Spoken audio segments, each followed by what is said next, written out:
Season 2, Episode 7 asks us to find the area between this curve and the x-axis from x is 0 to x is 4. Now, we have to be very careful about this. Remember that when we integrate, it regards area above the x-axis as positive and the area below the x-axis as negative.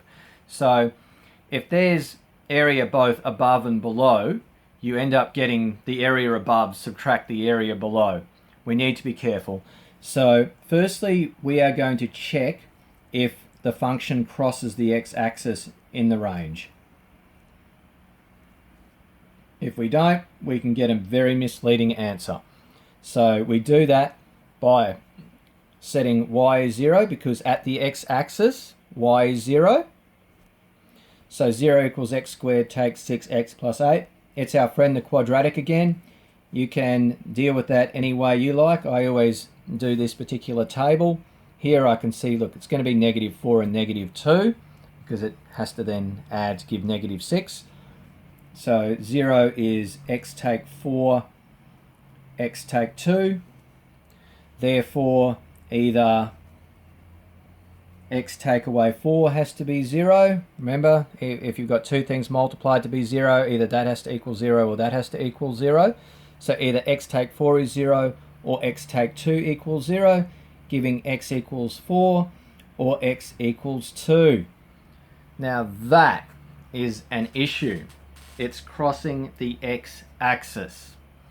Therefore, we need to integrate the range from 0 to 2 and 2 to 4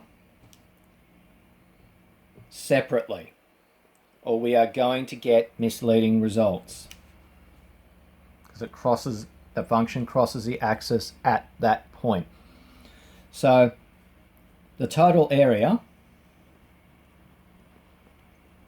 is going to be our integral between 0 and 2 of x squared takes 6x plus 8 dot dx, plus whatever the area is between 2 and 4 of x squared takes 6x plus 8 dx.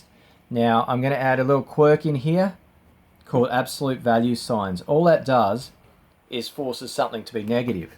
So, if you haven't seen that before, there we go, there's the absolute value symbol in a calculator. So if I put something like 6 in there, it doesn't care, it's already a positive number. If I was to put negative 6 in there, it just forces it to be positive. So those absolute value signs, they just force something to be a positive number. So whatever area I get out of there, I'm forcing it to be positive, and I'm going to add it to whatever area I get out there after I've forced it to be positive. Beyond that, look, it's business as usual for integration here. So here power goes up by 1, x3 divided by 3. Here power goes up by 1, it'll be x squared divided by the 2, which will be 3x squared plus 8x between 2 and 0. And we're adding whatever we get out of that to the same, we're going to get the same function here. x3 over 3 take 3x squared plus 8x between 4 and 2 this time. Still at my absolute value signs. So next line's going to be big. So it's going to be what I get if I substitute 2 into that. So 2 cubed over 3 take 3, 2 squared plus 8 times 2. Take away everything I get if I put 0 in that. You can see it's just going to be 0, so I'm not going to stuff around with that. Then I want to add on this side what happens if I put 4 into it. So 4 to the power of 3 over 3 take 3, 4 squared plus 8 times 4. Taking away then what I get if I put 2 in it, which is going to be the same as over here. So 2 to the power of 3 over 3 take 3, 2 squared plus 8, 2. Make sure my brackets add up here. Yep, that works. So I might evaluate the bits separately.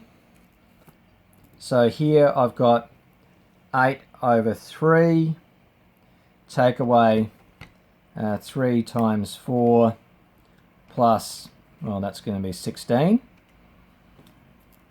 So I'm getting 20 over 3 for that part there. It's already positive. Plus this bit here is going to be, so 4 to the power of 3 over 3. Take away 3 times, well, 4 squared is 16, plus 32. So I've got a 16 over 3 there. Take away 20 on 3.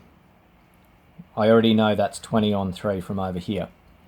So that gives me 20 on 3 for the area of the first part, between 0 and 2. And the area of the second part is going to be negative 4 on 3. But this is where those absolute value things kick in, right? That needs to be forced to be positive. So it's just going to be 20 on 3 plus 4 on 3, giving me 24 on 3. 24 divided by 3 is, of course, 8. So you can write that as a sentence at the end, but you've found the total area between that curve and the x-axis to be 8 units squared.